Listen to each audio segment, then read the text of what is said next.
North Korean state-run outlets Uriminzokkiri and ArirangMeari claimed on Friday that the factories in the Kaesong industrial complex KIK will be more vigorously operated in the future. The editorials come in response to a Radio Free Asia RFA report on Monday claiming that Pyongyang has been running secret garment factories at the formerly Inter-Korean industrial zone. The North downplayed the coverage, saying the puppets were clamoring about the operation of the KIK, describing it as an ugly trick to mislead public opinion. "We make it clear once again that the US and their subordinates will not be able to block our powerful advancement, no matter how they bark and struggle to strengthen sanctions and pressures," Uriminzokkiri said. The factories in the industrial zone will be more vigorously operated.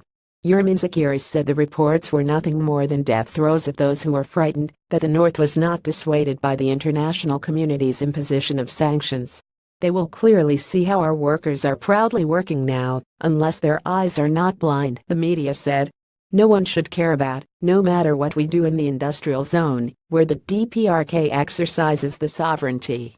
South Korea unilaterally closed the Inter-Korean Industrial Park on February 10 last year, in the wake of Pyongyang's fourth nuclear test and test launch of a long-range missile on February 7. In response to the closure, North Korea's Committee for the Peaceful Reunification of Korea (CPRK) issued a statement saying that Pyongyang would completely freeze all assets including equipment, materials and products of the South Korean enterprises. ArirangMeari also reported on Friday that the US and South Korea have mobilized to make nonsense about the KIK. The media said the reports had evoked a wry smile in the DPRK, as they suggested that Washington and Seoul had been unable to detect the North Korean workers who work at the Kaesong industrial zone full of energy, despite their advanced surveillance equipment. "There is a saying that a procession moves, even if dogs bark," ArirangMeari said. "The factories in the Kaesong industrial zone will be more vigorously operated, and the life of our people will be more improved, no matter how the hostile forces struggle." Despite the North's claims that work was taking place at the complex, satellite imagery of the area on Friday did not show any significant activity in recent months.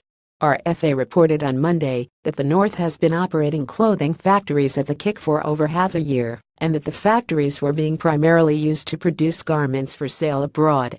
South Korea's Ministry of Unification moved on Friday reiterating its opposition to the theft of South Korean assets in the KIK by the DPRK. "North Korea should not infringe our property rights in the Kaesong industrial complex," an official at the Unification Ministry, who wished to remain anonymous, told media. There is no change in the existing position regarding the Kaesong industrial complex. In late April, imagery showed that more than 100 South Korean cars once parked at the KIK were seen missing, after which Seoul protested that the vehicles had been impounded illegally. Edited by Oliver Hotham, featured image NK News.